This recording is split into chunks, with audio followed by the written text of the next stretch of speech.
ça va repousser le problème si jamais on n'agit pas, et ça va pas nous guérir non plus. Et c'est d'ailleurs ce qui, sur le long terme, conduit à, par exemple, des crises d'angoisse. Et plus elles vont elles-mêmes s'auto-stigmatiser sur leur propre pathologie.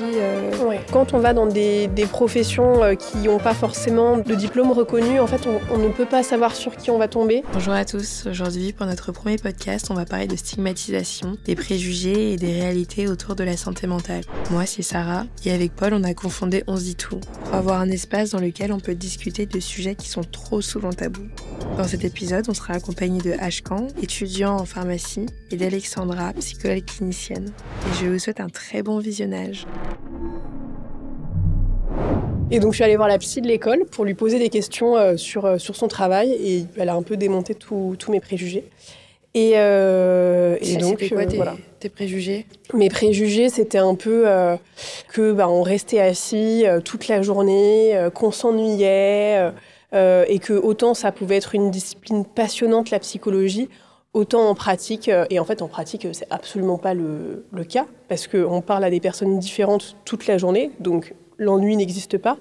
Et puis en plus, il y a mille et une manières de pratiquer la psychologie, donc en fait on peut vraiment décider de moduler son emploi du temps comme on le veut, quoi. Ouais. Donc, et ce qui est très drôle, c'est qu'on a fait un micro-trottoir il y a 2 semaines en posant des questions à des gens dans la rue. Vous pensez quoi des psychologues ?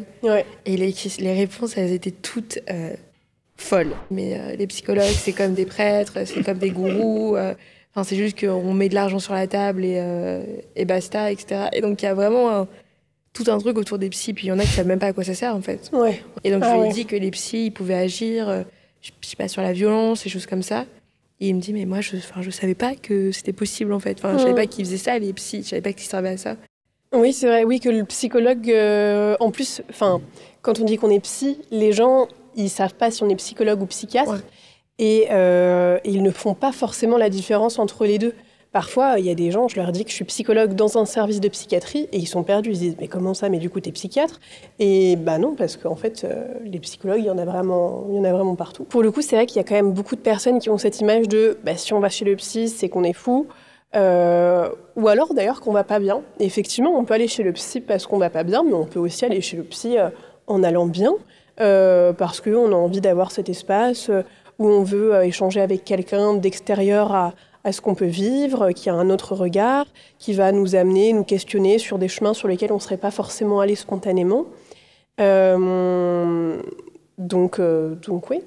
Ouais. J'ai une petite question. En tant que psy, comment tu juges la situation actuelle à propos de cette stigmatisation dans la société ? Est-ce que tu penses que ça a été amélioré ou non, pas trop depuis ces derniers temps, comme il y a plus des podcasts, des livres, des développements personnels, les réseaux, les gens ils ont plus d'accès aux informations. Donc, est-ce que c'est mieux ? Il y a toujours de la stigmatisation. C'est sûr que c'est une bonne chose qu'il y ait tout cet accès à plein de ressources sous plein de formats différents. Il y a néanmoins aussi un danger en fait avec ça.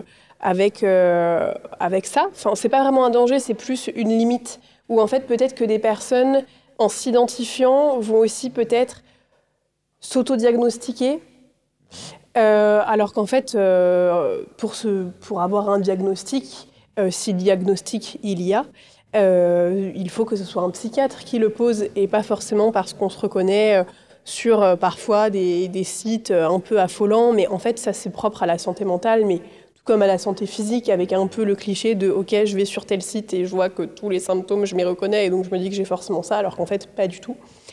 Après, pour le coup, c'est vraiment une grosse ressource d'avoir accès via Internet, via des médias sociaux, des livres, des films et tout, même des séries, de pouvoir s'identifier à des personnages, de pouvoir se reconnaître et de se dire « ok, je suis pas seule ». Et c'est aussi porteur d'espoir de voir qu'en fait, ça peut aussi évoluer positivement, qu'il y a des solutions, des personnes qui peuvent aider, accompagner. Donc c'est vraiment à prendre avec des pincettes, je dirais. Ah, ok, d'accord. À prendre avec des pincettes, pas dans le sens où c'est pas bien d'avoir tout cet accès aux ressources-là, mais il faut en faire un bon usage, en fait. Ouais, c'est ça. Le simple fait d'agir, d'informer, que les gens s'informent correctement et soient juste alerte un peu sur tout ça, ça aide justement à réduire les troubles et potentiellement même à réduire le temps de diagnostic, en sachant que par exemple pour des troubles de bipolarité, c'est 8 à 10 ans de retard en général de diagnostic sur ça. Donc c'est pour ça qu'on fait ce thème en premier lieu pour ce premier épisode, parce que ça nous paraissait quand même très important d'en parler pour commencer cette série de podcasts. Oui, et puis là, ça, c'est la mission du podcast. Et c'est la mission du podcast.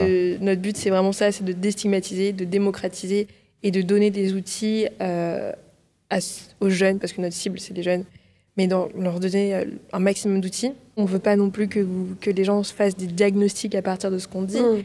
Ce qu'on aimerait, ce serait que les gens puissent se reconnaître à travers des témoignages qu'on va apporter, et puis s'alerter là-dessus et pouvoir consulter des gens à travers soit des outils qu'on peut leur mettre à disposition, soit juste se dire « Ah là, il est temps que j'aille consulter quelqu'un comme on m'a conseillé d'aller en consulter. » Est-ce que tu penses qu'il y a une différence Est-ce qu'il y a une différence à travers des générations sur ce sujet? Est-ce qu'il y a en fait, je veux dire, les plus jeunes, ils ont plus de facilité à venir voir les psys ou... Après, pour le coup, par rapport aux patients que je rencontre, forcément, il y a un biais de moi qui je suis et de ce que je renvoie. Et donc, du coup, des personnes qui vont arriver. Donc voilà, ça, forcément, qui je suis et ce que je renvoie, c'est forcément un biais. Et effectivement, je pense qu'il y a une différence de génération, aussi parfois de culture, parfois entre les hommes et les femmes. Il y a plein de différences et d'évolutions qui existent. Plus d'hommes ou de femmes? Moi, j'ai plus de femmes. Ah, d'accord. Femmes. Après, je pense que ça, c'est quelque chose de manière générale où malheureusement, il y a encore des stéréotypes, en fait, des stigmates. Les gens qui vont chez le psy sont faibles. C'est ça. C'est les femmes, c'est elles qui ont besoin de parler, c'est pas nous. Nous, on va juste travailler, on s'occupe pas de tout ça. Est-ce que tu pourrais nous expliquer comment la santé mentale peut impacter l'aspect physique, finalement, des gens? C'est vrai qu'on peut avoir un peu tendance à dissocier santé mentale et santé physique, alors qu'en fait, les deux sont vraiment liés dans le sens où quand on va pas bien sur le plan psychologique, ça peut impacter pas l'aspect physique, le plan physique et inversement. On parle beaucoup des bienfaits de l'activité physique sur le mental, mais c'est quand même, sur la sphère psychologique, mais c'est quand même quelque chose de réel qui est vraiment purement physiologique en termes d'hormones sécrétées, et puis aussi en termes de dynamique dans laquelle on se met. Et effectivement, parfois c'est difficile pour les personnes. Une personne qui, mettons, est en dépression et on lui dit il suffit d'aller faire un peu de sport. Évidemment, c'est pas aussi simple que ça, parce que dans la dépression, il suffit pas, souvent une des images qu'on a, c'est allez, il faut bouger un petit peu, y aller, alors que c'est vraiment pas une question de volonté. Et que, en fait, parfois, effectivement, pratiquer une activité physique, ça aide, mais que, justement, la pathologie dont on souffre nous met un peu des bâtons dans les roues pour se déterre à y aller, on va dire. Oui, complètement. Donc voilà. Après, c'est sûr que la santé mentale, ça a un impact aussi sur l'aspect physique, parce que quand, mettons, on va pas bien sur l'aspect psychologique,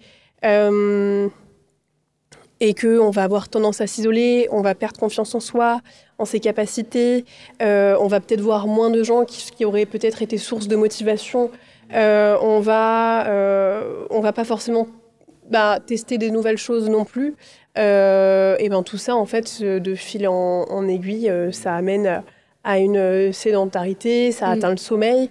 Quand ça atteint le sommeil aussi, c'est compliqué de se dire ok, je vais faire quelque chose de ma journée, quand en fait on est juste hyper fatigué. Pareil pour l'alimentation. Donc c'est sûr que ça a un gros impact. Ouais, en plus de l'hypersomnie, c'est ça, et l'hyposomnie, il y a aussi il y a des impacts aussi par rapport au stress, etc., sur le cœur, les maladies cardiovasculaires, au long terme. Bien sûr, si on a un petit stress comme ça va pas nous impacter, mais si on a quelque chose de chronique sur le long terme et qu'on n'agit pas, ça va atteindre d'autres organes finalement de notre corps. Et d'ailleurs, ça, c'est aussi une porte d'entrée en psychothérapie. C'est des personnes qui, mettons, vivent avec de l'anxiété, qui se mettent à faire des crises d'angoisse, qui, du coup, c'est quelque chose de vraiment physiologique, mais qui a une composante, du coup, psychologique. Et donc, en fait, ils vont chez le médecin et ils découvrent qu'en fait, il n'y a pas de vraiment problématique physique, physiologique. Ouais. Et donc, c'est comme ça que ces personnes arrivent sur... devant un ou une psy et qui disent « Ok, je fais des crises d'angoisse. Ouais. » Alors qu'en fait, on pensait avoir un tout autre problème. Et en fait, des personnes qui, malheureusement, parfois n'arrivent jamais dans ce cabinet-là et qui, du coup, finissent à un moment dans leur vie à avoir des problèmes de cardiovasculaires, par exemple, parce que, en fait, toute leur vie, ces personnes ne se sont pas forcément centrées sur leur santé mentale. Ouais. Ouais. Non, mais ça, c'est hyper important même juste de le dire. Dans cette démarche de déstigmatisation, il faut se rendre compte que ça a un impact réel sur notre physique au long terme, etc. Un livre qui est très bien sur le sujet, qui s'appelle « Le corps n'oublie rien ». Et c'est un livre qui est vraiment très bien et qui parle en fait de comment est-ce que les expériences adverses que l'on peut vivre dans notre vie ont en fait un impact sur notre corps. Et alors vraiment, rien ne peut mieux l'illustrer, quoi. Magnifique. C'est basé sur plein d'études, tout ça. Nous allons faire une séance de vrai-faux. Le psy est fait pour parler des problèmes. Pas que. Okay. J'ai le droit de faire des petites variantes, genre... Oui, bien sûr, c'est un faux. C'est fixe. C'est faux. Neutre. Pas que. En fait, pas que des problèmes, parce qu'on peut aussi aller... chez le psy, sans forcément, c'est ce que je disais tout à l'heure, avoir un problème en particulier.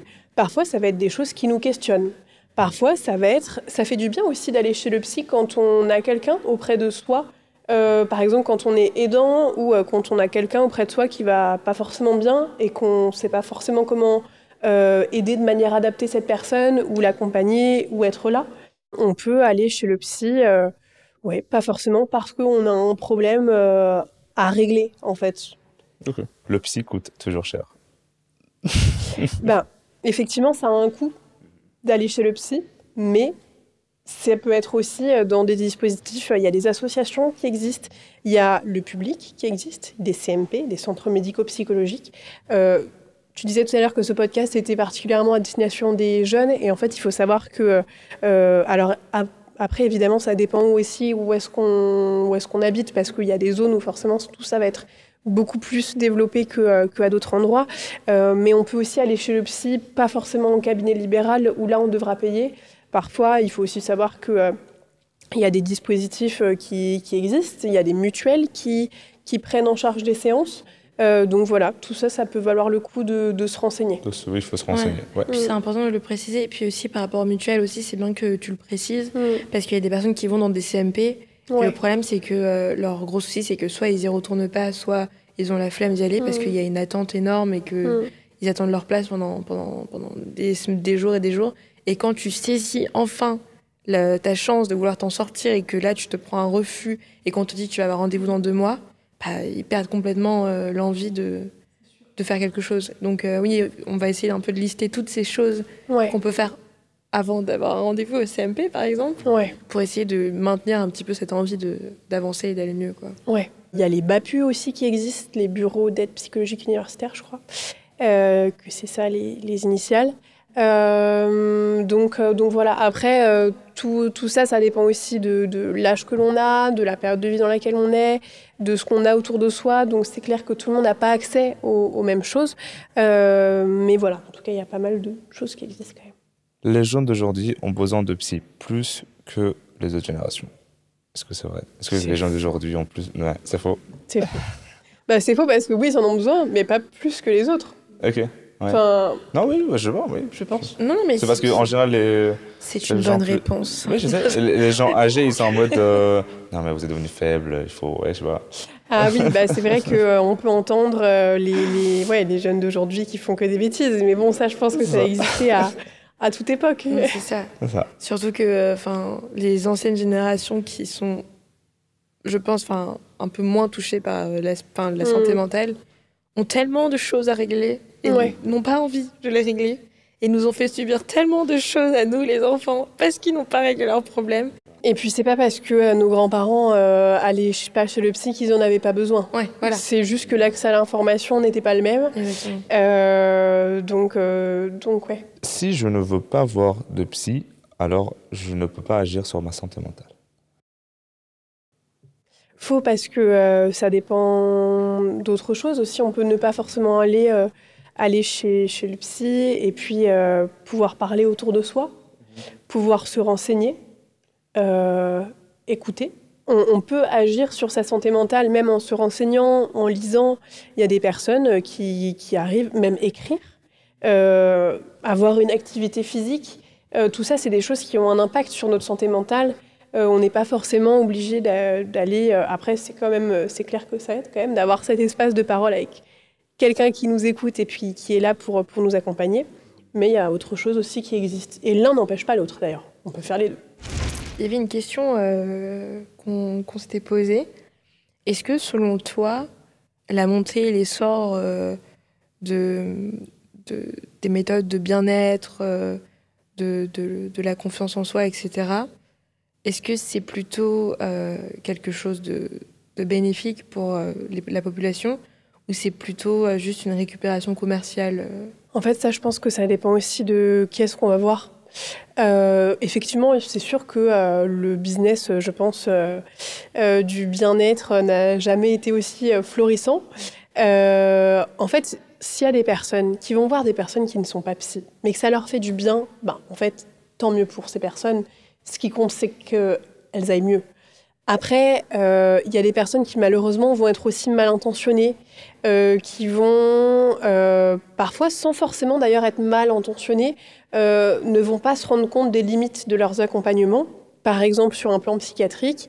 Et il faut se dire que, je sais pas, quand on est quelqu'un... je sais pas, je suis une personne qui n'est pas renseignée sur tout ce qui est d'ordre psychiatrique. Je sais juste que je vais pas bien. Je passe dans la rue et il y a une plaque de quelqu'un qui a un nom, je sais pas, de coach ou de... Enfin, même pas forcément de coach parce qu'il y a des formations aussi pour être coach, mais voilà, un terme de métier, on va dire. Et du coup, je toque à cette porte parce que, je sais pas, à ce moment-là, je me dis, OK, je vais toquer à cette porte.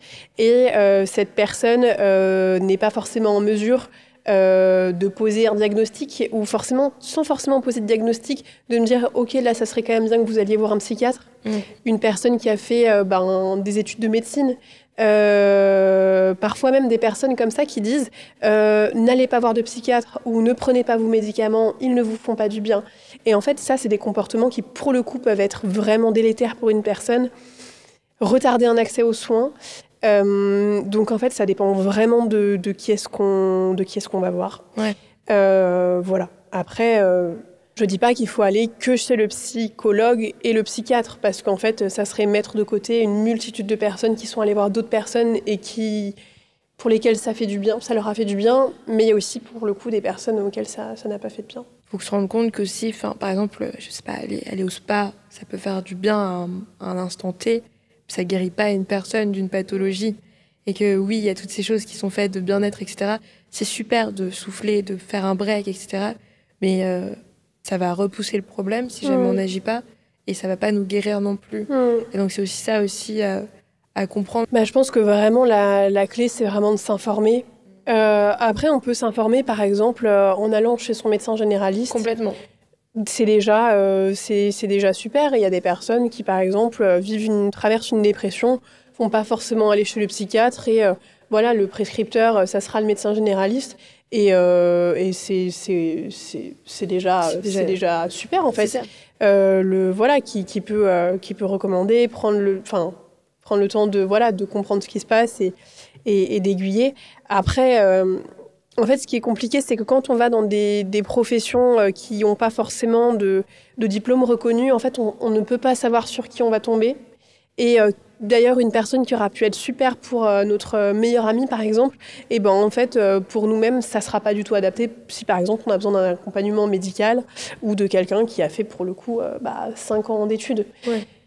Donc voilà, je pense que la clé, c'est vraiment de s'informer et c'est toujours bien, au cas où, d'aller voir un médecin, un psychologue ou un psychiatre même si c'est pas du tout sur le même plan les trois, pour savoir, pour être sûr. Mais en plus, il me semble qu'il y a des études qui ont été faites sur le fait que les troubles psychiques, ils apparaissaient surtout chez les jeunes adultes, enfin que ça a commencé chez les jeunes adultes, et que il faut prendre en charge les gens très tôt pour voir... Oui, tout à fait. En fait, plus on prend tôt, mieux ça se passera par la suite, plus ça aura de chances de bien se passer par la suite, parce qu'en fait, on pourra éviter que la maladie n'atteigne, on va dire, trop la personne. Et que, en fait, c'est pas la même chose de prendre une personne en charge qui, je sais pas, est atteinte de schizophrénie 10 ans après que la personne est décompensée, que de la prendre dans les premiers mois. En fait, ça n'aura pas atteint la personne de la même manière, même dans sa vie, en fait. Parce que souffrir d'un trouble, c'est une réelle perte de chance dans la vie.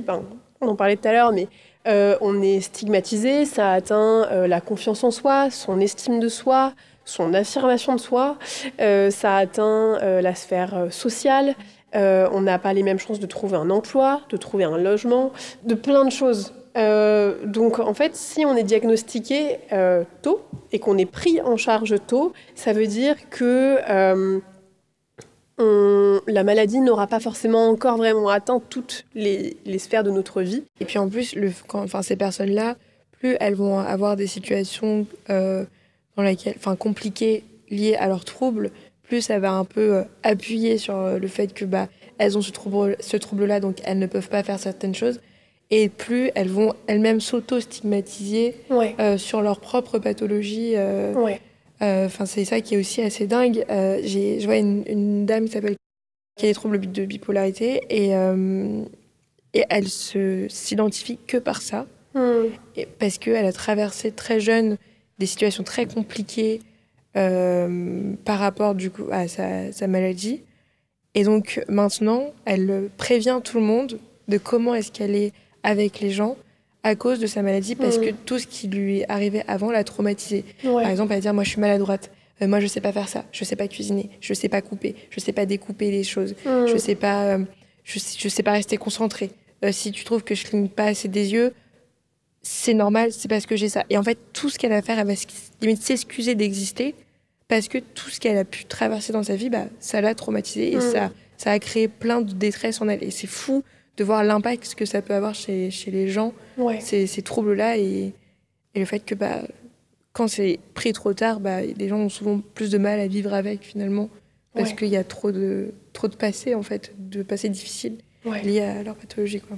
En fait, je pense que la pathologie peut induire des traumatismes, parce qu'en fait, c'est hyper difficile d'être...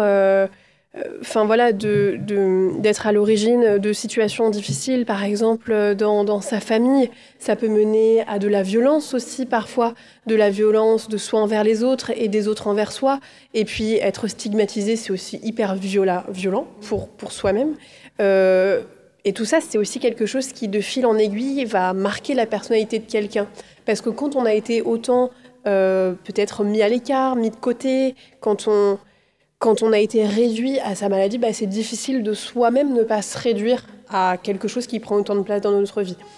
Et en fait, ce que les études montrent, c'est que en fait, quand on prend en charge une pathologie tôt, il y a moins, on la prend mieux en charge. Et ça évite que la maladie vraiment ne s'empire.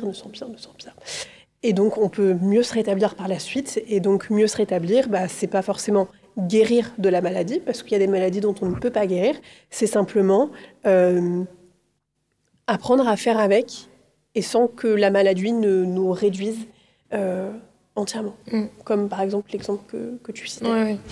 Est-ce que la question de la tristesse, la question des émotions, tout simplement, dans la société, est-ce que ça a un lien, premièrement, avec la santé mentale?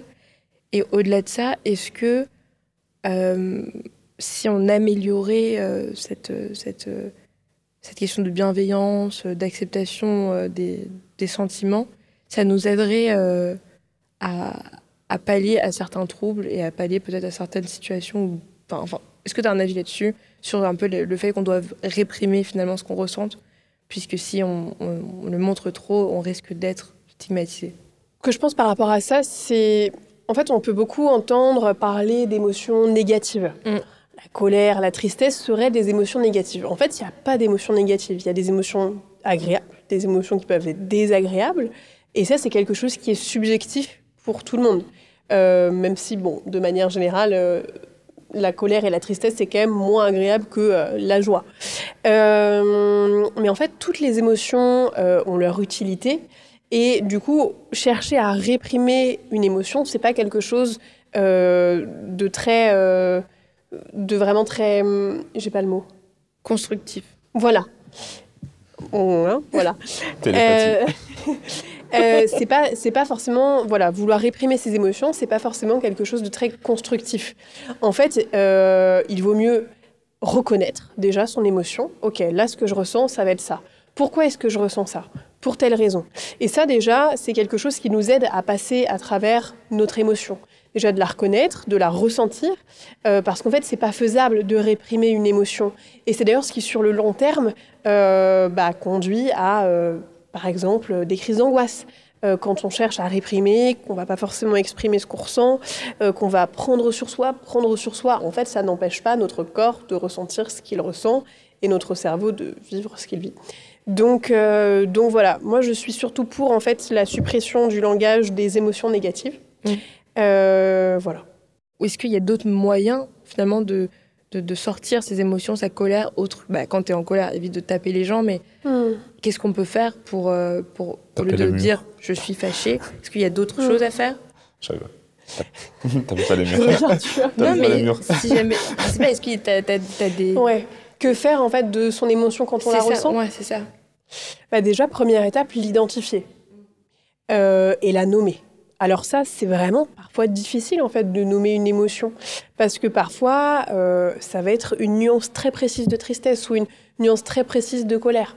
Donc pour ça, il y a un outil qui s'appelle la roue des émotions, qui est trouvable sur Internet. Il y a plein de roues qui existent différentes. Et ça peut nous aider déjà à nommer. Ensuite, nommer qu'est-ce qui fait qu'on en est arrivé à reconnaître, à vivre plutôt, cette émotion-là. Parce qu'en fait, on ne passe pas de rien à une rage noire sans transition. En fait, souvent, il y a eu des petites étapes, des émotions, et en fait, qui ont fait que de fil en aiguille, on en est arrivé à ressentir une rage folle. Et que peut-être que c'est possible, pour les fois d'après, de réagir avant, d'écouter son émotion avant, et par exemple, ça a commencé par de l'agacement. Qu'est-ce qui a fait que j'étais agacée ? C'est parce que cette personne me parle toujours, par exemple, sur un ton très condescendant, on va dire. Ok, est-ce que je vais attendre d'arriver à la rage folle ou est-ce que je vais réagir avant ? Alors du coup, oui, là, ça implique de devoir réagir soi-même.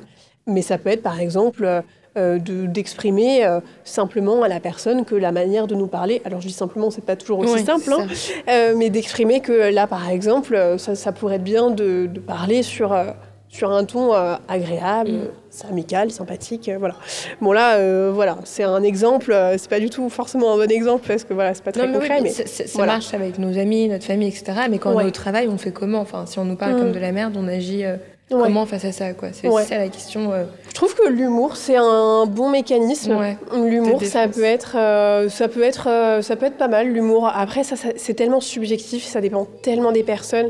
Il y a des personnes qui n'auront pas forcément de difficulté à en parler comme ça directement. Il y a des personnes qui le prendront avec humour. Il y a des personnes pour lesquelles ça sera pas confortable de dire quoi que ce soit. Et c'est OK, en fait, aussi. On n'est pas obligé de tout dire tout le temps.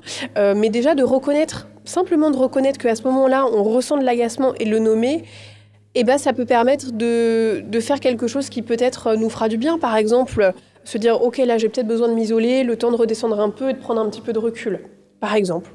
Après, voilà, tout ça, c'est vraiment des exemples. Ta question de base, c'était « Est-ce qu'on est obligé de verbaliser tout le temps ?» En fait, verbaliser, on n'est pas obligé de verbaliser à autrui. Je pense qu'au-delà de verbaliser, c'est surtout reconnaître. Parce que si on ne reconnaît pas, ça veut dire qu'on va être à un moment pris par surprise parce qu'à un moment donné, le truc va nous exploser à la figure. On ne veut peut-être pas en arriver là. Après, on n'est pas obligé de verbaliser soit aux personnes concernées, soit à d'autres personnes. Parfois, on ne peut pas parce qu'on n'a pas forcément dans notre entourage des personnes qui sont à même d'accueillir ce qu'on aurait besoin de déposer. Bon, ça arrive aussi, malheureusement. Donc voilà, déjà reconnaître, c'est déjà la bonne étape, je pense. Ouais. Mais dans ces moments-là, quand on a envie de verbaliser quelque chose à quelqu'un, mais qu'on est conscient que cette personne-là n'est pas prête à recevoir ce qu'on ressent, est-ce que la meilleure des choses, c'est d'être égoïste et de juste dire, là, en fait, là, tu me fais de la peine ou tu m'énerves ou quoi que ce soit et de lui dire, ou alors on prend conscience que ça va faire du mal à la personne et donc on l'intériorise pour éviter que finalement la situation ne se dégrade. Parce que souvent, il y a des personnes qui évitent de parler parce qu'elles ont peur de la dégradation de leur relation.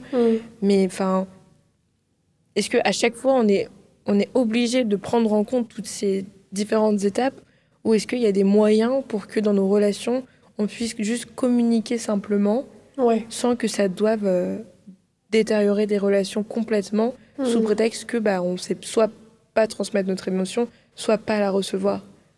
En fait, ce qui peut aider, c'est de parler de comment est-ce qu'on se sent. En fait, c'est pas pareil de dire à quelqu'un là, tu me parles mal et t'as pas à me parler comme ça, que de lui dire là, tu as dit ça, ça me fait me sentir comme ça. Ça me fait me sentir en colère. Ça me rend triste. En fait, il y a la première version où on va attaquer l'autre et où l'autre va réagir d'une posture défensive. Et il y a la deuxième version qui est on parle de soi. Et l'autre, il a potentiellement pas envie, sauf exception, pas envie de nous rendre en colère, de nous rendre énervés ou de nous rendre tristes. Donc ça, c'est vraiment la communication non violente, en fait. C'est parler de ses émotions, de ce qu'on ressent à cet instant T. Ça nécessite, du coup, de pouvoir nommer son émotion. Voilà. Ça nécessite aussi peut-être parfois de prendre un petit moment avant de le dire à la personne. Parce que, par exemple, si quelqu'un me parle d'une telle manière que c'est hyper énervant pour moi, j'aurais peut-être envie de répondre en lui rentrant dedans, alors que ça ne sera pas forcément ce qui sera de plus productif. Et ta voix est encore mieux comme ça. C'est vrai? Ouais, vraiment. Je vais pouvoir prendre ma voix d'hypnose. Exact. Ah oui, mais mon rêve de me faire hypnotiser. Mais d'ailleurs, je vais me faire hypnotiser pour passer un IRM parce que je suis claustrophobe. Voilà. C'est top que tu testes. C'est super l'hypnose, je recommande. Mais ça nous met dans quel état? Parce que je... En fait, on a toutes et tous déjà vécu. Après, ça pourrait prendre un podcast entier, finalement, l'hypnose. T'en as déjà fait, toi? Sur toi-même, genre pas toi sur toi-même, mais quelqu'un sur toi-même, genre. Oui. Okay. Oui. Tu fais comme à la télé? Non. En fait, à la télé, c'est de l'hypnose de spectacle. Donc, c'est pas de l'hypnose de spectacle en cabinet. Après, il y a des petites, il y a des petits tests qui permettent qui peuvent un peu ressembler à l'hypnose de spectacle, mais rien de vraiment très très similaire. Non, l'hypnose thérapeutique, c'est vraiment amener la personne dans un état de détente et de relaxation. Un état que tu as déjà connu, par exemple, parfois, je sais pas, juste avant de dormir, par exemple, on peut être un peu dans cet état où on a plein de pensées qui nous viennent et on a l'impression qu'on a des pensées particulièrement profondes. Les personnes qui s'endorment très rapidement n'ont peut-être pas forcément déjà vécu ça. Je sais pas si toi, c'est quelque chose que tu as déjà vécu. Moi, quand j'étais très anxieuse, ça me faisait ça. Enfin, quand j'ai des périodes de grosse anxiété, ça me fait ça. Ouais. Et pourtant, je m'endors très facilement, mais ça dépend de... Ouais. Si je décide ou pas d'aide. J'ai eu une période de ma vie, quand je voulais dormir, je voulais me coucher, j'avais des idées genre géniales.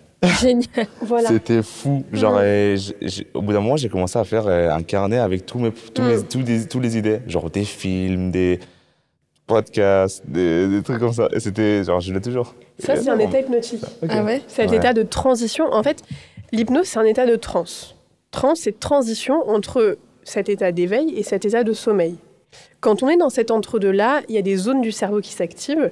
Il y a la zone de l'attention et la zone de la mémorisation. Là, je vulgarise, mais voilà. Ces deux zones, elles vont s'activer très fortement, simultanément, toutes les deux. Et le fait que les deux s'activent en même temps, simultanément, très fort, toutes les deux, c'est ce qui fait que ce qu'on va vivre va être particulièrement fort, particulièrement intense, et qu'on va, par exemple, prendre des décisions avec une certaine clarté, on va dire. Et c'est comme ça que, par exemple, il y a des gens qui arrêtent de fumer. Il y a des gens qui apprennent des langues. Parce que, voilà, mémoire très forte activer. Extra, ok. Voilà. On fasse un autre épisode sur l'hypnose. Sur l'hypnose. Ouais, quand vous voulez. Tu pourrais nous faire des trucs ou pas du tout? On pourra faire travailler des trucs ou pas? Ouais.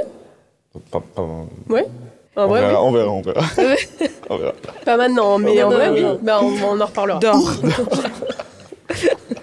Bon, point. Non, mais très captivant, très intéressant. J'ai grave kiffé. Ouais. D'accord, oui. Mais c'est normal que parfois c'est des pensées anxiogènes ou pas? Oui, en fait, là, je te disais ça, effectivement, chez les personnes anxieuses, c'est vraiment souvent là où ça se réveille. Mais parfois, effectivement, dans ce que tu disais, parfois, quand on n'est pas forcément en train de vivre une période avec beaucoup d'anxiété, ça va être des idées géniales et parfois, on ne vit pas du tout ça. Mais oui, souvent, quand on vit de l'anxiété, c'est aussi le moment où toutes les pensées anxieuses se ressortent.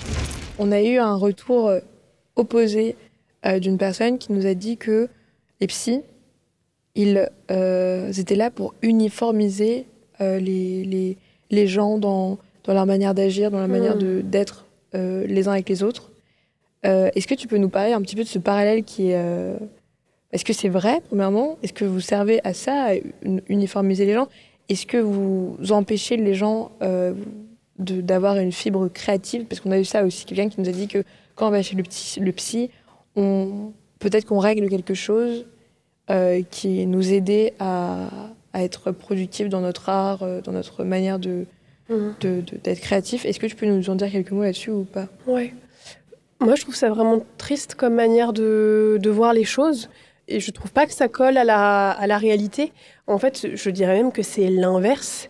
Parce que justement, il y a autant d'accompagnement en psychothérapie ou dans des consultations psy qu'il y a de personnes. Et l'objectif est absolument pas d'individualiser.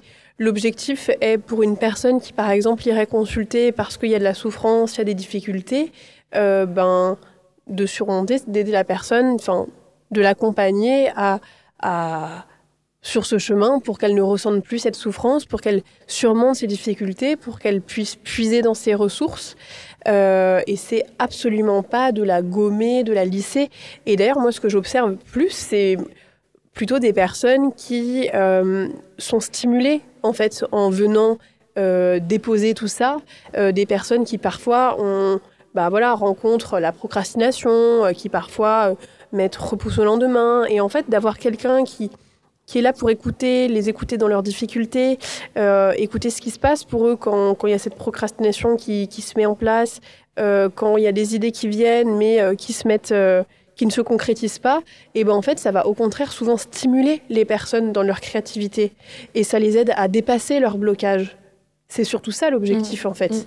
Donc, c'est vraiment l'opposé de démonter la créativité. Au contraire, l'objectif, c'est que les personnes puissent avoir accès à leur créativité, de leur redonner cet accès-là, qui parfois est rompu ou mis à mal.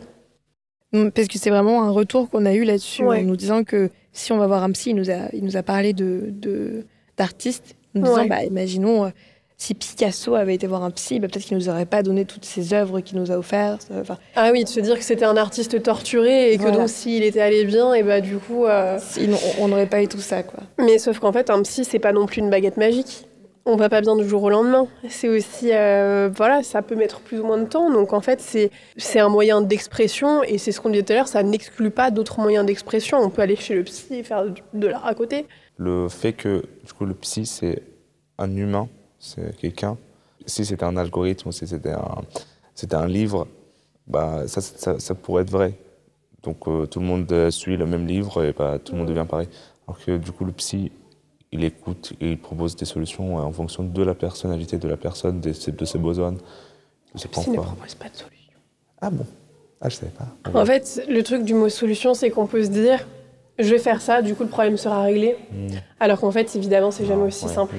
Et du coup, c'est pour ça que, en général, on ne dit pas trop que... on ne propose pas de solution, on l'accompagne. Voilà. C'est pour ça. Est-ce que la bonne santé mentale est liée au fonctionnement de la société? Oui. Ou alors, ça n'a rien à voir? Je dirais ça dépend. En fait, on peut tout à fait être original et vivre en société. Je pense que ça dépend aussi de comment est-ce qu'on assume son originalité. Après, là, du coup, si on parle dans un champ de la santé mentale... Est-ce qu'avoir une bonne santé mentale, c'est se confondre à la société? Non. Se conformer, à la société? En fait, je pense que l'objectif, c'est pas de lisser les personnalités des gens. Et du coup, un piège, ça pourrait être de se dire « je vais aller voir un psychologue ou un psychiatre qui va chercher à uniformiser ma pensée et à me faire rentrer dans le moule de la société », alors qu'en fait, c'est pas le cas, en fait.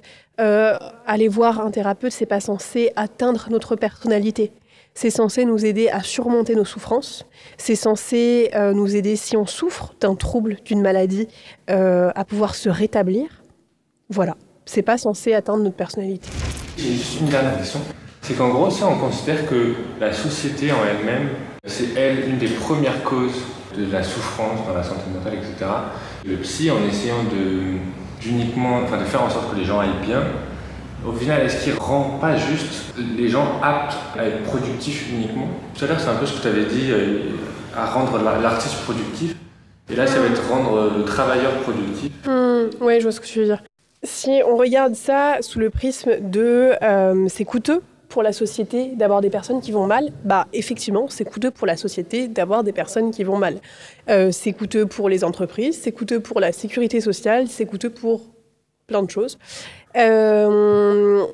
Est-ce que ça veut dire du coup que les personnes ne doivent pas aller bien parce que ça serait du coup si elles allaient bien dans une démarche de productivité? En fait, et d'ailleurs c'est même un argument. En fait, on dit aux entreprises, en fait, si vous faites travailler les personnes dans un bon cadre de travail, eh bien elles ne démissionneront pas et donc ça vous coûtera moins cher parce que ça coûte très cher de recruter. Donc en fait là ça serait prendre un peu à rebours comme si employer cet argument-là c'était ne pas avoir le bon état d'esprit alors qu'en fait effectivement l'objectif c'est que les personnes aillent bien, du moins le mieux possible et que c'est dans ce cadre-là qu'elles sont productives pour la société, mais je pense que c'est important peut-être aussi pour l'humain quelque part d'être productif, de ne pas que être productif dans la vie parce que si on se limite au fait d'être que productif dans la vie, eh ben, on devient aliéné à notre travail. On se limite à notre travail et mettons quand on arrive à la retraite ou que si un jour on se casse une jambe ou qu'on vit une période difficile, eh ben, du coup on va encore moins bien parce qu'on est plus productif. Mais que pour autant, c'est quand même important pour l'humain d'être productif, que c'est quand même important parce qu'en fait, être productif, c'est aussi ce qui va venir renforcer quelque part notre confiance en nous, c'est ce qui va aussi peut-être parfois créer du lien social, ça va aussi nous stimuler, renforcer notre créativité. Donc voilà, je pense que la productivité, c'est important, mais qu'il n'y a pas que ça qui est important. C'est un petit exercice d'hypnose, mais pas, on va pas rentrer en hypnose très profonde, quoi. Voilà, les pieds bien à plat contre le sol, les mains sur les cuisses, et puis vous pouvez fermer les yeux. Et puis peut-être que vous avez des pensées qui vous viennent. Et ces pensées, vous allez pouvoir les laisser passer, un peu comme parfois on peut regarder les nuages qui passent dans le ciel, et qui peuvent s'éloigner très loin. Et puis vous allez pouvoir porter attention à certaines sensations de votre corps, par exemple la sensation de vos pieds posés sur le sol. La sensation aussi de vos mains posées sur vos cuisses, puis de la chaleur sur vos paumes. Et le poids de vos mains sur vos cuisses. Et puis vous allez pouvoir maintenant, à partir de maintenant, à chaque inspiration, inspirer un peu plus de calme à l'intérieur de vous. Et à chaque expiration, expirer un peu de tension. À chaque inspiration, vous inspirez un peu plus de calme et à chaque expiration, ce que vous avez envie de relâcher. Et profitez-en pour relâcher certaines parties de votre corps, par exemple les épaules, un peu comme si elles étaient simplement accrochées là.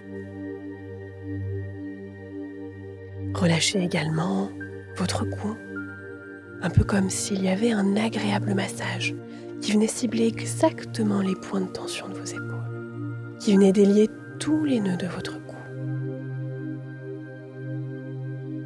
Et puis vous pouvez aussi apaiser les traits de votre visage, comme si de l'eau venait couler sur votre visage et tirer votre nez vers le bas et décrocher votre mâchoire. Et puis cette eau va également couler sur tout votre corps. Et vous pouvez voir comme cette eau coule et emporte avec elle tout ce qu'il y a besoin d'emporter. Et vous pouvez remarquer où précisément en vous ce calme commence à s'instaurer. Où est-ce que cet apaisement, vous le ressentez? Et vous allez pouvoir visualiser un objet. Un objet qui va pour vous venir, un objet ou un symbole qui va venir pour vous symboliser cet état de calme et d'apaisement que vous ressentez. Et quand vous aurez bien identifié cet objet ou ce symbole, vous pourrez me faire un petit signe de doigt pour me le signaler, indépendamment que vous entendez. Très bien. Très bien. Alors maintenant, vous allez pouvoir charger cet objet ou ce symbole de tout le calme que vous ressentez maintenant. En sachant qu'il vous suffira de visualiser à l'avenir cet objet ou ce symbole pour vous reconnecter à cet état de calme et d'apaisement.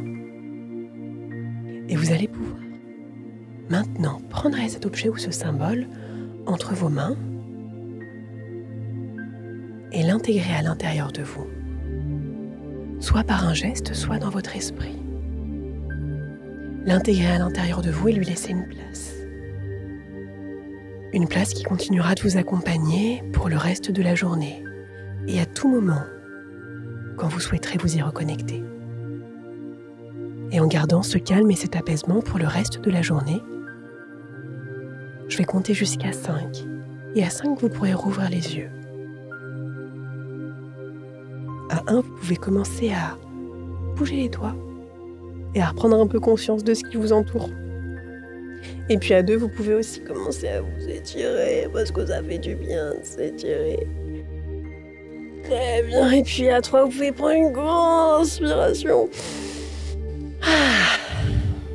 Et on se sent bien. Et puis j'en étais à 4. À 4, avec un grand sourire, vous allez pouvoir à 5 rouvrir les yeux. Comment vous sentez? Pas top. Excellent. Super. Merci beaucoup Alexandra d'être venue avec nous partager ce moment. Merci à vous. Merci d'avoir nous avoir aidé à animer ce premier podcast de cette longue série. Et avec plaisir.